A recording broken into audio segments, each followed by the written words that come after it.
The VI graph for a series combination and for a parallel combination. Series and parallel के लिए जब आपको graph पूछेगा तब आपने क्या चीज को याद रखना है कि इधर आपका जो है रेजिस्टेंस ज्यादा है उधर सीरीज होता है और जिधर रेजिस्टेंस कम है उधर वो पैरेलल होता है। बट ये आप कैसे पता करते हैं वो देख लीजिए। इस कंडीशन में उसने कहा VI graph for series combination.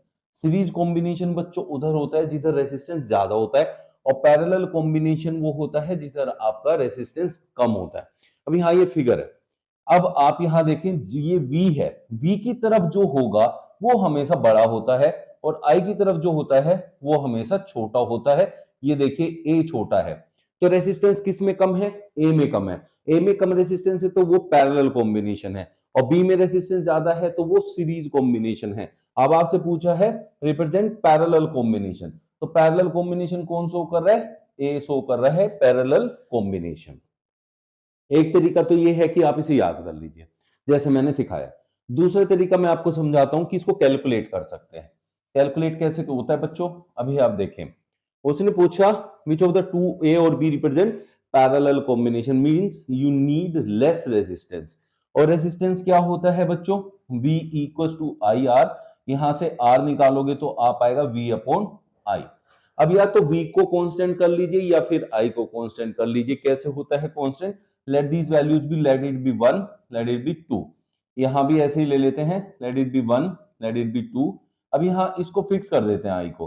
अब यहां से I पे इधर जाएंगे तो देखिए यहां आ रहा है और ऊपर जाएंगे इस ग्राफ पे तो यहां आ रहा है, कहीं कहीं यहां आएगा, माफ कीजिए यहां। तो मान लिया ये 3 आ गया, देख लो ये हो गया। अब यहां आप इस फॉर्मूले में पुट करें R is equal to V। इसके लिए जो V है यहां देखें पहले वाली कंडीशन के लिए V जो है A के लिए 1 है और I तो फिक्स्ड है that is 2, that is 1/2 is 0.5।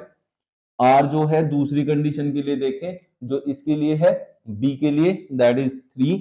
यहां V की वैल्यू 3 है और इसकी वैल्यू फिक्स्ड है दैट इज 1.5। आपका आंसर आया। तो आप देखें सेकंड कंडीशन में यहां रेजिस्टेंस ज्यादा हो गया, यहां रेजिस्टेंस कम हो गया।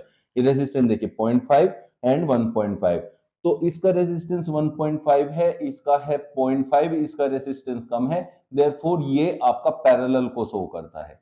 ये सेकंड तरीका है। बट अगर एमसीक्यू में आता है तो बस आप याद रखिए जिधर V होता है, ये V B की तरफ है तो उसका रेजिस्टेंस ज्यादा होता है और जिधर I होता है उधर रेजिस्टेंस कम होता है। कम रेजिस्टेंस पैरेलल को रिप्रेजेंट करता है, ज्यादा रेजिस्टेंस जो है सीरीज को रिप्रेजेंट करता है। और कई बार तो आपसे डायरेक्ट ये भी पूछेगा A का रेजिस्टेंस ज्यादा है कि B का रेजिस्टेंस ज्यादा है, और ये बहुत इंपॉर्टेंट एक क्वेश्चन होता है।